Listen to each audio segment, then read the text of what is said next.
3 sentences from K-pop demon hunters. I had a single possession to my name, an old bipa. My family was extremely poor, my mother and sister. Heroes arose, born with voices that could drive back the darkness. 3 sentences, 1 missing word. Father. Where is he? Why is he never mentioned? And why does that answer explain everything? By the end of this video, you'll understand why Guima chose Jinu out of thousands, why the guilt lasted 400 years, and why the bipa isn't just an instrument, it's a weapon. And if you've seen my Zoe theory, everything's about to click. But if you haven't, this changes the entire movie.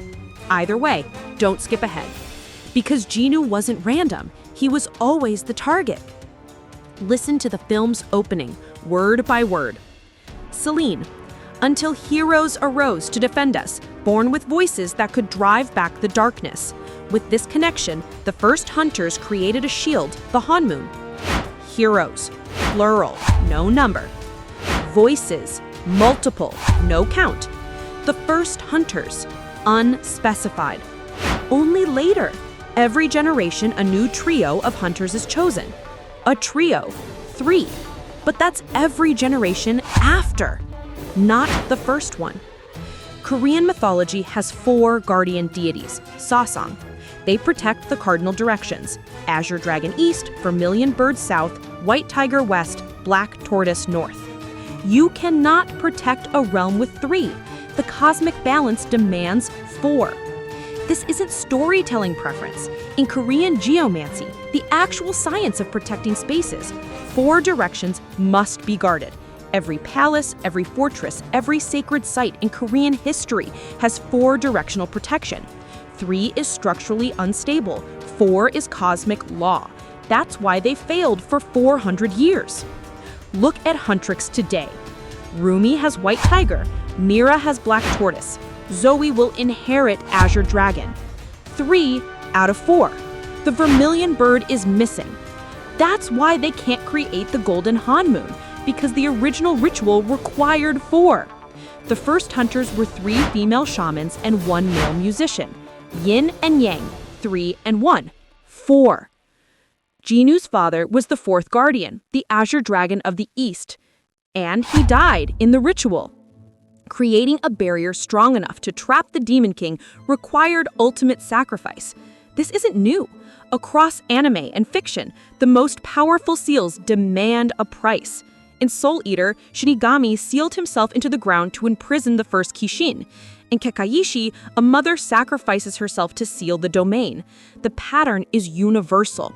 To create a barrier that can hold a Demon King, one guardian had to give everything. The 4th had to become the foundation. From that day forward, every generation only had 3. Not because 3 is sacred, because the 4th already gave his life. Left behind, a widow, 2 children, and a bipa. Here's the proof that changes everything. When demons attack Jinu's mother and sister at the beginning, the first generation of hunters arrives to save them. Watch that scene carefully. Watch the way they reach for Jinu's sister, the way the lead hunter extends her hand. The moment their fingers touch, energy flows. Not just power, recognition. The hunter's eyes widen. This isn't how hunters treat civilians. We never see hunters touch anyone else like this in the entire movie. Never see energy transfer with such emotion, such knowing. They recognize her, the 4th guardian's daughter. Normal people can't see hunters in their true form, can't perceive their energy. But this child does. She sees them. She feels the connection. And when that hunter touches her hand, guardian energy flows between them, ancestor to descendant. A normal child can't do that, unless she carries hunter bloodline, guardian bloodline. The bloodline of the 4th guardian who died creating the Hanmoon. Now look at Jinu. I had a single possession to my name, an old bipa. His family's starving, desperate. In Joseon, Korea, you sell everything for food. But they kept this old instrument because it wasn't just valuable, it was sacred. That bipa belonged to his father, the actual instrument used in the Hanmoon sealing ritual. Across every ancient culture, certain instruments weren't music, they were divine weapons.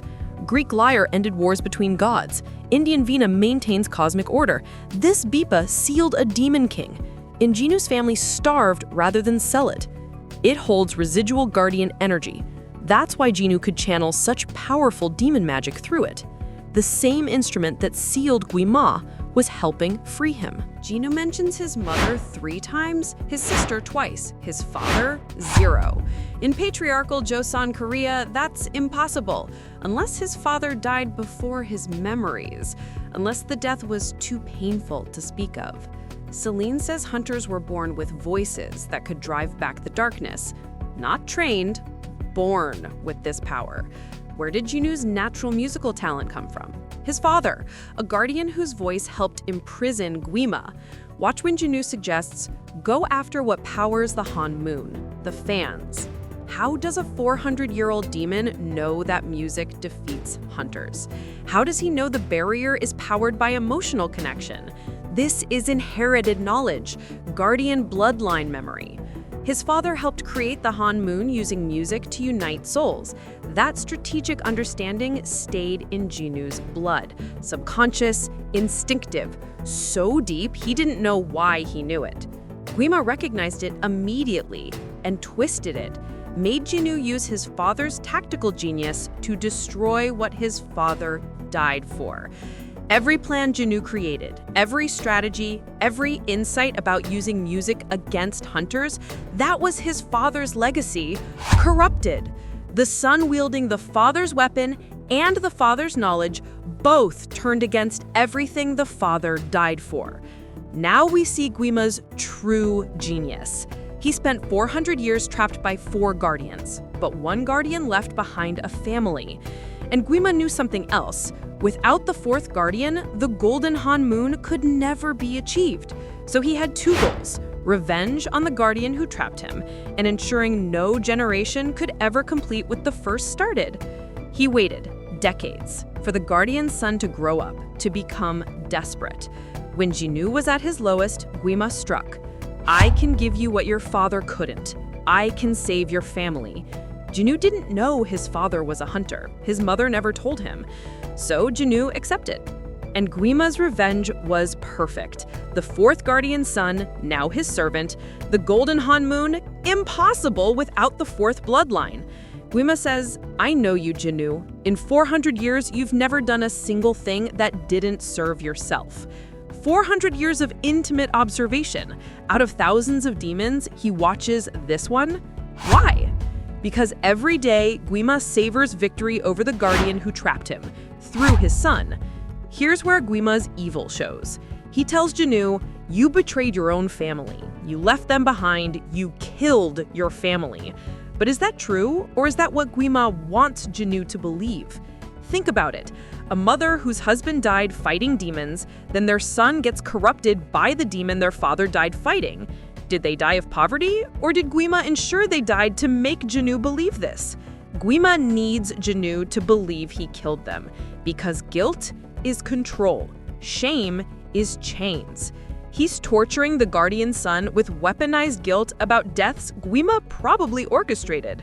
The son carries shame for deaths he didn't cause, about a father he never knew existed, about a legacy he never knew he was betraying. And Guima feeds on that pain every single day for 400 years. Director Maggie King named him Jinu after the hip-hop duo Jinu San. Why? My father's name is Sean, and it's rare for Korean men to have that name. She named the character after a group because one member shares her father's name. This is a metatextual clue. Fathers are central to this story. Look at Jinu and Rumi. They're cosmic mirrors. Rumi, demon father plus hunter mother, half demon hiding among hunters. Jinu, hunter father plus human mother, half hunter corrupted into demon. Both inherited supernatural musical ability, both targeted by Guima because of bloodlines. Rumi hides what she inherited, Jinu hides what he betrayed. When they look at each other, Rumi sees someone with hunter heritage who chose demons, Jinu sees someone with demon heritage who chose hunters. They're what the other could have been. If Jinu hadn't taken the deal, he'd be Rumi. If Rumi accepted Guima, she'd be Jinu. They're not just parallels, they're cosmic warnings to each other. That's why he falls for her. She's proof that bloodline doesn't determine destiny. Every trio for 400 years has failed to create the golden Honmoon. Why? Because 3 creates the regular Honmoon, enough to slow demons. But 4 creates the golden Honmoon, the permanent seal. The first generation had 4. They trapped Guima by creating the Honmoon, but the 4th died. So every generation since has fought with 3, strong, enough to maintain it, until Jinu's sacrifice. Watch the final battle. Huntrix has 3 members, powerful, but not enough. Then Jinu, carrying 4th guardian bloodline and father's Bipa, sacrifices himself. His spirit goes into Rumi's sword. Cosmic balance restored. 3 female hunters plus 1 male guardian spirit equals 4. The Bipa that Guima corrupted for 400 years, in Jinu's final sacrifice, it sings its original song. Guardian energy, pure, uncorrupted. Guima thought corrupting Jinu was victory, but hunter blood runs deep. Sacred instruments remember.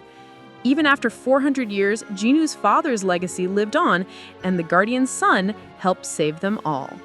But here's what this means for the sequel. Jinu's spirit is in Rumi's sword.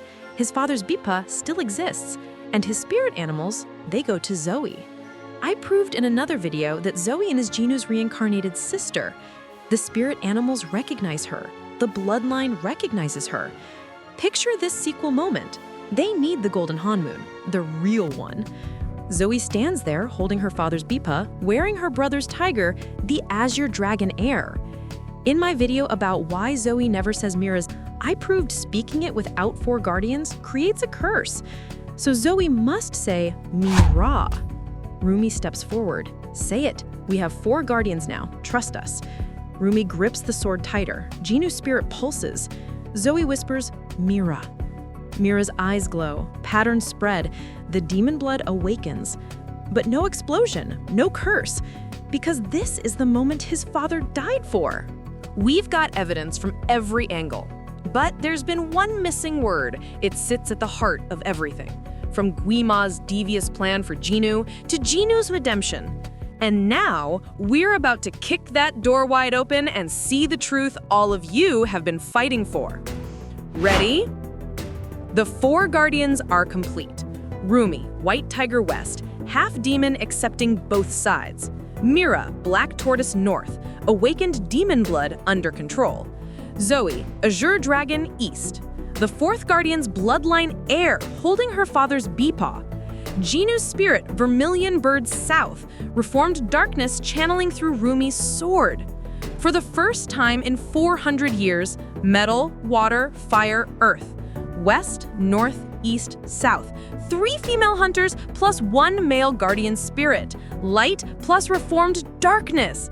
The cosmic balance complete, the golden Honmoon forms. Not sealing all demons, allowing reformed darkness to coexist. Not destroy darkness, meet it. Reformed darkness joining with light. That's why 3 guardians could never create the golden Honmoon. They had light, but no redeemed darkness. The cosmic balance required both.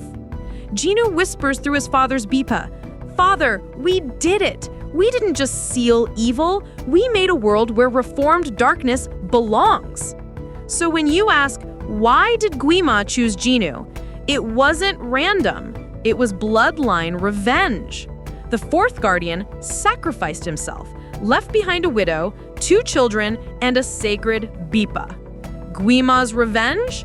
Turning the guardian's son into his weapon. But guardian blood runs deep.